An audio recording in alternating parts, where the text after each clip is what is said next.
How to make an account private on Telegram. To get started, first of all open up the Telegram application on your phone.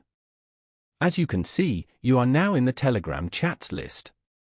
Here, you can view all your chats on Telegram.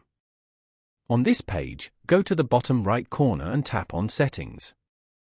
Scroll down and go to Privacy and Security. Now, go to the Privacy section. Tap on Phone Number. Here, change the audience of your phone number to nobody under who can see my phone number. Then, tap on Last Seen and Online. Here, change the audience to nobody as well. This means that nobody can see your last seen and online status on Telegram, and you won't see theirs either. You can now repeat this for the other options below as well.